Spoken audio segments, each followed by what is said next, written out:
Farzandingizning yoshi 4 yoshda, lekin hali ham tunda siyib qo'yish holatlari kuzatilmoqda va pampersdan chiqa olmayapsiz. Bu juda ham og'riqli vaziyat hisoblanadi. Keling, mana shu holatni ko'rib chiqsak.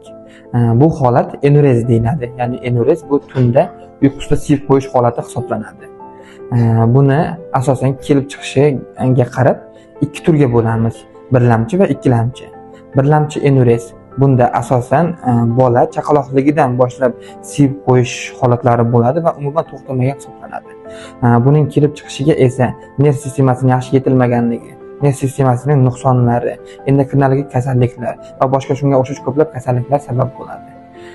Ikkilamchi enurez esa bu asosan bola chaqaloqligidan boshlab 4 yoshgacha bo'lgan muddatda o'rtada qanchadir vaqt, eng kamida 6 oy quruq, ya'ni siyib qo'ymaslik holati kuzatilgan va yana boshlangan vaziyat hisoblanadi.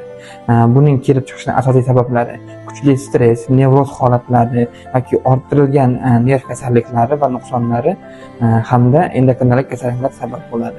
Enurezga diagnoz qo'yish uchun asosan birinchi o'rinda jonli tekshiruv, anamnez yig'ish va shunga o'xshash tekshiruvlar, bundan tashqari siydik yo'llari infeksiyalari uchun siydik tahlillari, ultratovush tekshiruvlari, gormonal va qon tahlillari kerak bo'ladi. Nerv sistemasidagi o'zgarishlarni aniqlash uchun esa MRT, EEG tekshiruvlari va NMG tekshiruvlari, shunga o'xshash bir necha tekshiruvlar kerak bo'ladi. Enurezni davolashda esa asosan mana shu kelib chiqqan sabablar va tekshiruvlarda kelib chiqqan o'zgarishlarga qarab davolanadi. Bunda masalan asosan peshob tahlillarida infeksiyalar aniqlansa, pediatr tomonidan antibiotik terapiya va shunga o'xshash holat tekshiruvlar, davolar o'tkaziladi.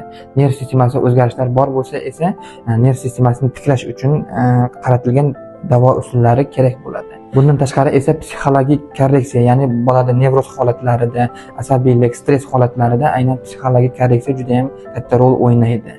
Enurezni davolashda alohida o'rin tutadigan holatlardan esa asosan rejim, ya'ni nima, bolani bir xil rejimga solish, ya'ni uyqusi rejimlarini to'g'irlash kerak. Bundan tashqari parhez, ya'ni suvni ko'p iste'mol qilishga majbur qiladigan yog'li, sho'r, achchiq, shirin taomlardan cheklash kerak hisoblanadi. Bundan tashqari esa ba'zida bolalarning uyqusi juda ham qattiq bo'ladi va uyquga uyg'onishi qiyin bo'ladi hamda o'sha aynan qovuq bo'lganda, siyishga chaqiriq bo'lganda bolalar uyg'ona olmaydi va shuning hisobiga enurez holatlari kuzatiladi. Bunday vaziyatlarda esa aynan enurezni budilnik juda katta yordam beradi. Agar farzandlaringizda shunday shikoyatlar bo'lsa, pastdagi raqamlarga murojaat qiling va bizni kuzatishda davom eting. Xayr, salomat bo'ling.